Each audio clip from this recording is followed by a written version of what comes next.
Well, joining us on the show to continue an in-depth look at her new book, From Grief to Greatness, now yet to come onto the shelves, but it is being printed as we speak. Tanya, how are you going today?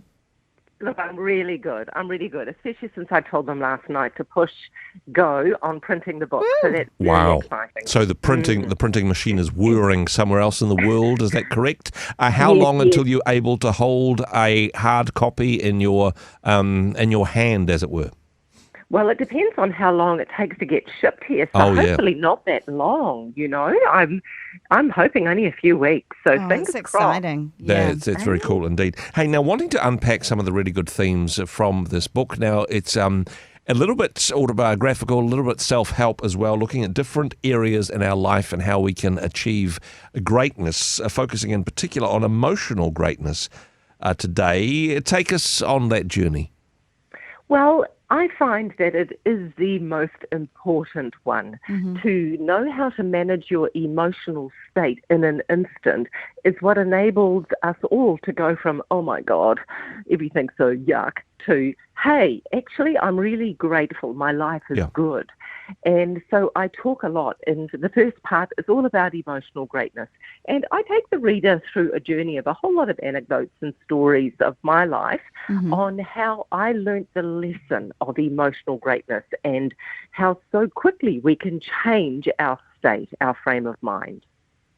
So how does one begin with this one? Because you can say, oh, look, I'd love to take this journey myself.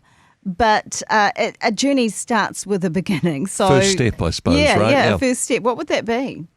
Step number one is you make the decision that you want to do it. And what often pushes us to make the decision is pain. We're in so much pain, we go, I don't want to stay here anymore. I need to do something different.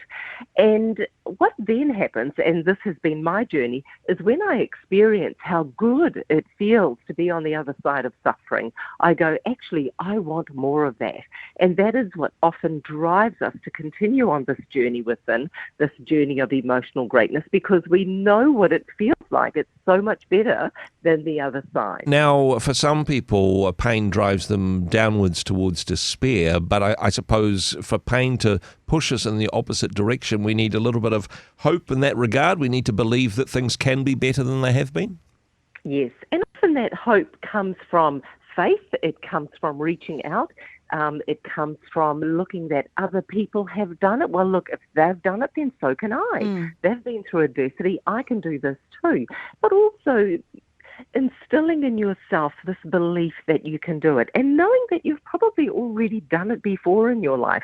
We often forget that we've already overcome so much, and that's why we're standing here to tell our story today.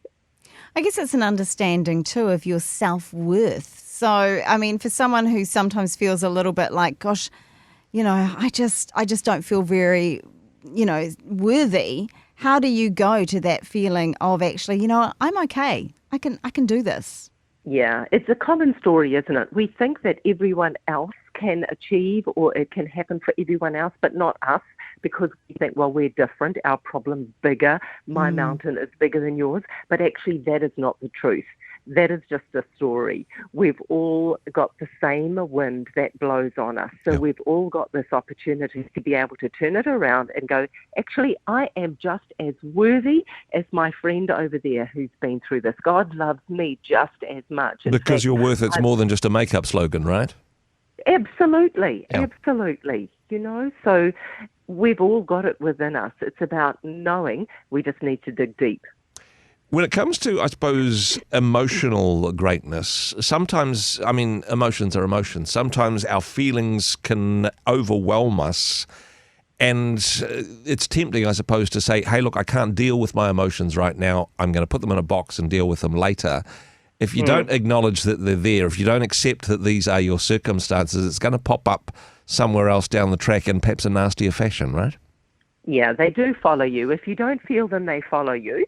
I also say to my clients, so look, you don't need to sit and dwell in it for 30 minutes, for an hour. You can go, oh, hello, fear, you're here. I'm just going to park you for a minute, and I've got a big day to get on with, but I'll revisit you another time.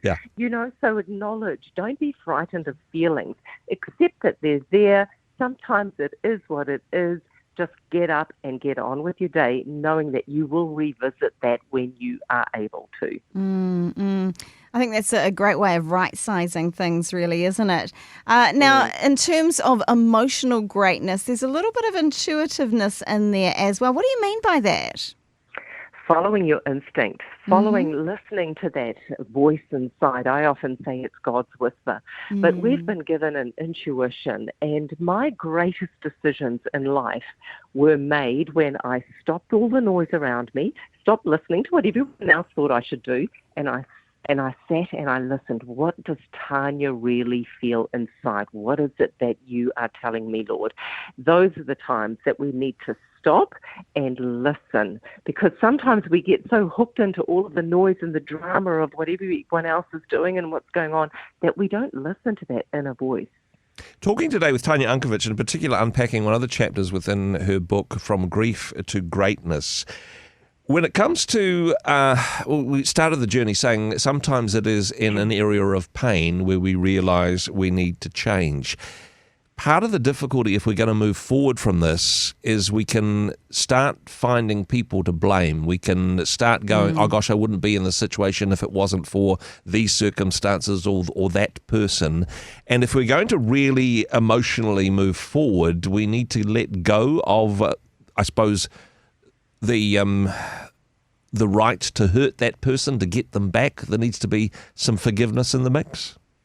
Well, absolutely. And you know what? You do it for yourself, because carrying a lot of the burden of anger and resentment towards someone else, they don't know that you're carrying it. You're the one that's feeling it.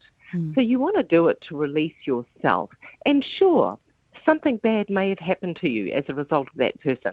But boy, I'm wondering if you learned a powerful lesson. I'm wondering if it made you stronger. So often I say to my clients, write them a letter and say, wow, you were really bad to me then, but boy, am I grateful to you, because what that did in me was it taught me how to be resilient, So it's called effective blaming. You see the good and even the stuff that wasn't so good that was happening to you. I like that term, effective blaming. Of course, more details in the book.